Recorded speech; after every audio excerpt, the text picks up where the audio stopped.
굉장히 그 품이 있는 말을 쓰는 사람들이 꽤 많이 있었습니다. 말을 한마디 잘못하면 싸움으로 번진 역사가 있습니다. 굉장히 상냥한 말들을 씁니다. 사람의 행동에 대해서라든가 말에 대해서 직접적인 거절을 하지 않습니다. 오사카 사람들은 한 번 말하기 시작하면 끝까지 말을 해요. 일본 사람들이 교토 사람을 싫어하는 이유가 있을까요? 교토에 가시면 교토는 먼저 천년의 고도, 바로 794년부터 교토에는 해양경이라는 토읍이 만들어져 가지고 일왕이 거기서 살았고요. 1000년간, 1000년 이상이었어요, 사실. 1868년 메이지 유신이 일어나서 1871년에 도쿄로 수도가 옮기기까지는 1000년 이상, 1100년 가까이 일본의 중심이 교토였습니다. 그런데 교토는 거기에 무사들도 살고 일왕가도 살고 여러 사람들이, 여러 계층 사람들이 아무래도 토읍이니까 살았던 거죠. 특히 왕가의 영향으로 굉장히 그 품이 있는 말을 쓰는 그러한 사람들이 꽤 많이 있었습니다. 산유 사회가 교토에는 있었던 거죠. 근데 거기에 무사들도 이제 무사 정권 마프를 만들어 가지고 이제 1333년 이후는 무로마치라는 마프가 교토에 이제 무사 정권을 만들었기 때문에 무사들이 또 귀족들의 흉내를 내 가지고 많은 문화를 잔치를 하기 시작했어요. 자, 이러한 상황이었는데 아무튼 간에 무사들의 싸움이 또 시작돼요. 교토 안에서요. 그래서 교토에서는 권력자들이 많이 모였기 때문에 잘못하면 말을 한마디 잘못하면 싸움으로 이게 번진 역사가 있습니다. 그리고 그것이 도화선이 돼가지고 전국시대, 일본 전체가 싸우기 시작하는 그러한 시대가 교토에서 시작됐어요. 이게 여러분들이 잘 아시는 마지막은 분신스길, 토요토미 히데요시에 의해서 통일이 되지만 그 싸움의 시작은 교토입니다. 그래서 교토 사람들은 그러한 역사적인 그 지혜로 굉장히 그 상냥한 말들을 씁니다. 그리고 사람의 행동에 대해서라든가 말에 대해서 직접적인 거절을 하지 않습니다. 이게 그러나 거절하고 싶은데 안 하기 때문에 문제가 되는 부분이 있는 것입니다. 예를 들면 그 어떤 아이가 우리 집에 와서 밖에서 놀고 있다. 그런데 그 집에는 올라오지 않았고 내 아이하고 다른 집의 아이가 마당에서 놀고 있다. 그때 집에 있는 어머니가 이제 저녁이 되었으니까 조금 그 집에 올라와서 놀고 밥까지 먹고 가면 어떠냐라고 이야기를 했다고 하죠. 교토에서요. 그때 실제로 올라가면 절대 안 된다고 합니다. 그거는 그냥 돌아가라 라는 말이라고 합니다. 그런데 그거 다른 데서 온 사람들은 이해할 수가 없어요. 올라와서 밥 먹고 가라고 했으니까 그대로 좋은 그 기회다라고 생각하는데 네, 실제로 다른 데서 그 와서 교토에 아직 오래 살지 않았던 사람이 그러한 경험을 했다고 해요. 어렸을 때요. 근데 어떤 집에 올라와서 그 저녁 먹고 가라고 하니까 그냥 올라갔대요. 근데 저녁이 나오는 것을 기다리고 있었는데 그 집에 어머니가 갑자기 그 올라온 그러니까 타지에서 교토에 온 그 여자아이였대요. 여자아이 집에 전화를 했대요. 어떤 전화였냐고 하면 되게 따님이 지금 우리 집에 와서 놀고 있는데 우리는 괜찮은데 지금 올라오셔서 식사하고 간다고 하는데 우리는 괜찮은데 그래도 그 혹시 늦게 돌아가면 댁에서 좀 문제가 되지 않을까 걱정해서 전화했습니다. 막 이런 전화를 한 거예요. 그랬더니 교토에 이런 부분을 잘 아는 이러한 타지에서 온 아이의 어머니가 놀래서 달려왔대요. 그렇게 해서 아이를 그냥 집에 데려갔다고 합니다. 데려가서 집에서 그럴 때는 절대 위에 올라가서 또 밥까지 먹는다. 그러면 나중에 이거는 정말 포르치 없는 애다. 이러한 말이 나온다. 이것을 알아야 된다. 라는 경험을 했다고 합니다. 그러니까 교토 사람들의 아주 그 산야한 말투예요. 그 산야한 말투의 그 내용까지 산야한 마음에서 나온 본심으로 생각하면 아닐 경우도 있기 때문에 이게 어려운 것입니다. 그러니까 교토 분들이 산야해서 괜찮다라고 처음은 느끼지만 알으면 알수록 반대를 말하고 있네. 예를 들면 또 하나 말씀드릴게요. 어떤 아이에 대해서 그 아이가 뭔가 학교에서 상을 받았어. 네, 그러면 그 부모들이 또 만나서 그 이야기를 하잖아요. 근데 그 아이에 대해서 되게 무슨 그는 뭐 남자이면 뭐 큰라고 하잖아요. 노부크는 말하자면 정말 그 머리가 좋으셔서 아주 좋겠어요. 그런 이야기를 하잖아요. 그러면 그거 진심이라고 생각하면 안 돼요. 네. 그 정도는 우리 아이도 할 수가 있는데 그 뭐 어쩌다가 이렇게 그 상을 받았네. 그런 말이 들어가 있는 가능성이 있어서 그 뒤에요.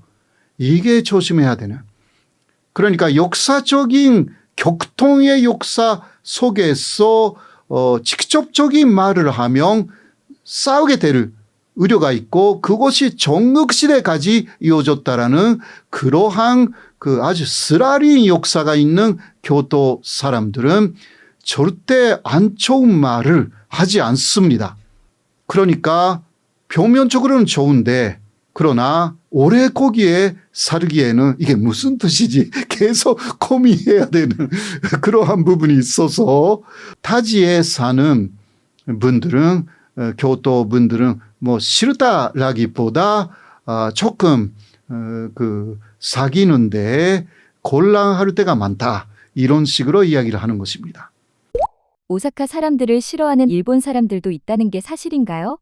예, 오사카 사람들을 싫어하는 일본인들은 오사카 사람들의 특징이 너무 특이하기 때문에 그럴 가능성이 좀 있기는 해요. 오사카 사람들은 자신이 오사카 출신이다라는 것을 굉장히 내세우거든요. 그러니까 그분들이 도쿄에 와도 혹은 다른 지역에 가도 오사카 사투리를 계속 써요. 절대 새로운 지역의 말을 배우지 않습니다. 막 배웠다고 해도 안 써요. 그러니까 예를 들면 도쿄의 그 TV 프로에 많은 오사카 출신 그 연예인들이 나가기는 하는데 다 오사카 말을 써요. 그러니까 오히려 도쿄 사람들이 오사카 말을 배워요. 그런 면에서는. 그래도 그렇다고 해도 그거 싫다라기보다 또 실제적으로 만나면 오사카 사람들은요, 교토하고 이거 달라요. 반대예요. 직접적으로 말을 합니다. 이게 왜 그러냐? 역사적으로 오사카는 항구 도시였고, 그러니까 계속 사실 쇄국하기 이전에는 무역을 많이 한 거죠. 거기에 외국의 무역선도 많이 왔어요. 그러니까 빨리빨리 일을 처리하지 않으면 대응하기 어려운 그러한 상업 도시였어요. 특히 오사카의 사카이라는 데가 상업적으로 엄청나게 발전합니다. 그래서 그러한 문화적인 그리고 사회 구조적인 면에서 오사카 사람들은 빨리빨리 판단하지 않으면 손해를 보는 이러한 환경 안에서 많이 자랐다라고 할 수가 있기 때문에 직접적으로 말을 해야 되고 그리고 이게 이익이 되는지 아닌지를 금방 판단해야 되는 그러한 상황이었다는 거죠. 그러니까 요새는 조금 덜하지만 한동안 오사카 사람들의 말버릇은 먼저 사람을 만나면 우리 한국 사람이면 예를 들면 아침 식사 드셨나요? 그렇게 인사말이잖아요. 그거요. 그런데 오사카 사람들은요. 돈이 잘 벌려요? 이런 식으로도 그게 인사말이었어요. 돈이 잘 벌리는가? 그러니까 경제적인 이익이 있는가? 그 경제적인 도시였기 때문에 이런 것이 좀 있고 그러니까 전혀 그러한 역사를 모르는 환경을 모르는 또 타지 사람들이 볼 때 돈에 굉장히 더러운 사람들이 아닌가 그렇게 느끼기도 하는 거죠. 그리고 오사카 사람들은요. 한번 이야기를 하기 시작하면 계속 이야기를 해요. 끝이 없어요. 이러한 부분들이 있어가지고 또 그거 싫어하는 분들이 있잖아요. 서로 말을 조금 하면 또 다른 사람 말을 하고 이런 거 좋아하는 사람들이 꽤 있잖아요. 그러나 오사카 사람들은 한 번 말하기 시작하면 끝까지 말을 해요. 이러한 부분들이 있어가지고 이거 싫어하는 사람도 굉장히 싫어하는 거죠. 그러나 또 오사카 사람들은요. 상당히 정이 깊은 부분들이 있어가지고 처음 만난 사람들하고도 위기투합하는 그러한 성격이 좋은 면이 있습니다. 그거는 또 좋아하는 분들이 있기는 하죠. 예, 이런 면에서 오사카 사람들, 교토하고는 바로 옆에 있는데 전혀 다른 성격을 갖고 있다. 이렇게 말씀드릴 수 있습니다. 한국의 선진화된 민주주의를 일본인들이 부러워한다고 하는데요. 어떤 상황이며 이유는 무엇인가요? 예, 한국의 민주주의를 일본인들은 꽤 부러워했습니다. 그것은 한국이 먼저 빨리빨리라는 민족성이 좀 있지 않습니까? 그것을 아주 훌륭하게 민주주의 속에 녹였다라는 부분이죠.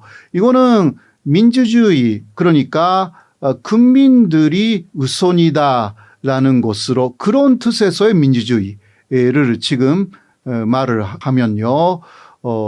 행정 시스템이 굉장히 사람을 우선시하여서 빨리 돌아가는 시스템으로 만들었어요. 예를 들면 호적등본이나 요새는 주민등록표라든가 이런 거 달용하면 일본에서는 등록시에 가야 됩니다. 태어난 지방이라든가 거기까지 가야 다를 수가 있는데 한국은 주민센터이면 어디든 다를 수가 있지 않습니까? 이러한 부분은 사람을 중심으로 만들어진 그러한 행정 시스템 이것도 일본에서 보면 민주주의적인 내용으로 보이는 것입니다. 그래서 굉장히 한국의 민주주의는 발전되었다 이렇게 느꼈고 또 직접 민주주의적인 부분이 강하다 한국은요. 일본은 직접 민주주의적인 부분은 강하지 않습니다.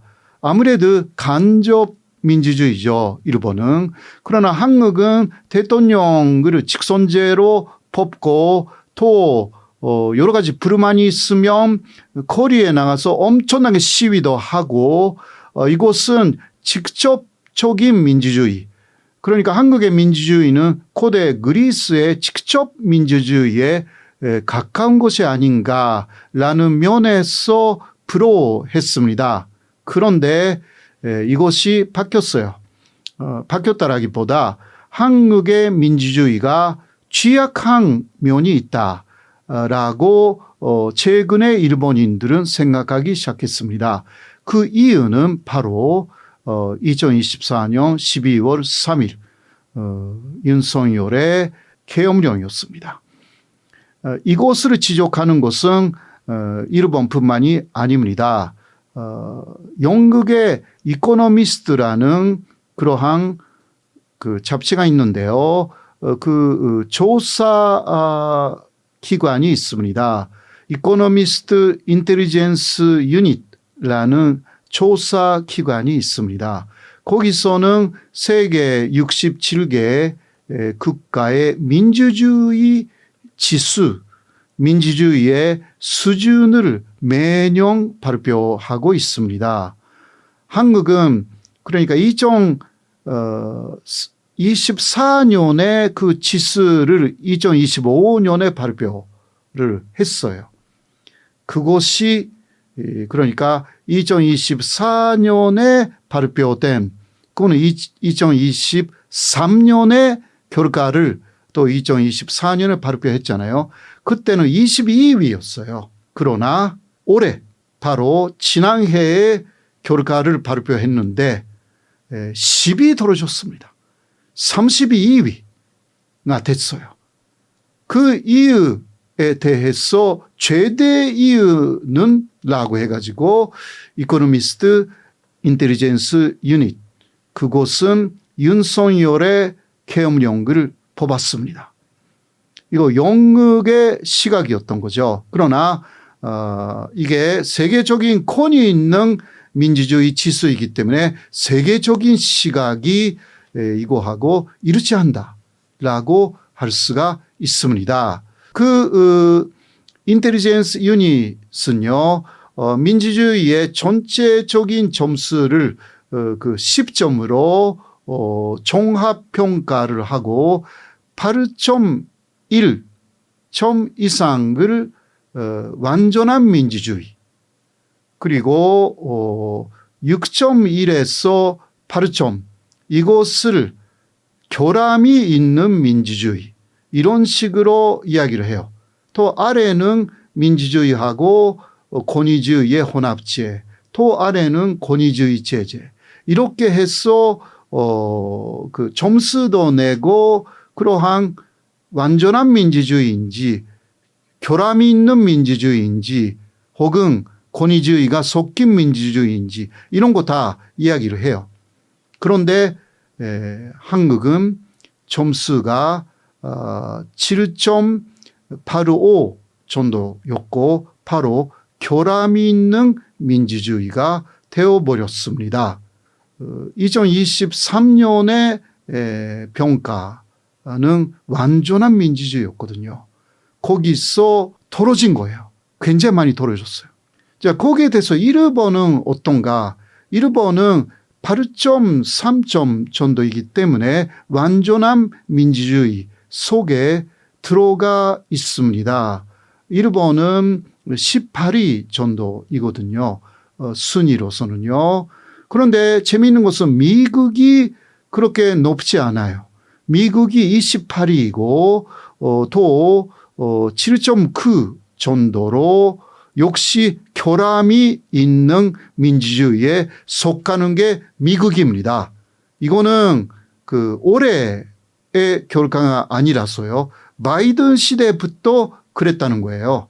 그 미국의 민주주의에 여러 가지 문제점이 있다라는 것을 그 보고서는 말을 해주고 있습니다. 아시아에서는 대만이 12위로 최고이고요. 또 세계적인 1위는 노르웨이, 그리고 2위가 뉴질랜드, 3위는 스웨덴이었습니다. 이런 국가들은 모두 그 점 이상입니다. 그래서 현재 일본에서도 또 세계적으로도 한국의 민주주의가 87년 이전에 돌아갈 그러한 우려를 아직 완전히 불식시키지 못한 상황에 있다라는 인식이 일본에서도 그렇고요. 세계적으로 윤석열의 12.3 계엄 사태를 인해서 그렇게 한국 전체가 평가를 낮게 받고 피해를 입었다. 그렇게 할 수밖에 없습니다. 다시 한번 완전한 민주주의로 한국이 또 평가되고 일본도 다시 한번 하는 그러한 대한민국이 되어야 한다. 그렇게 생각합니다.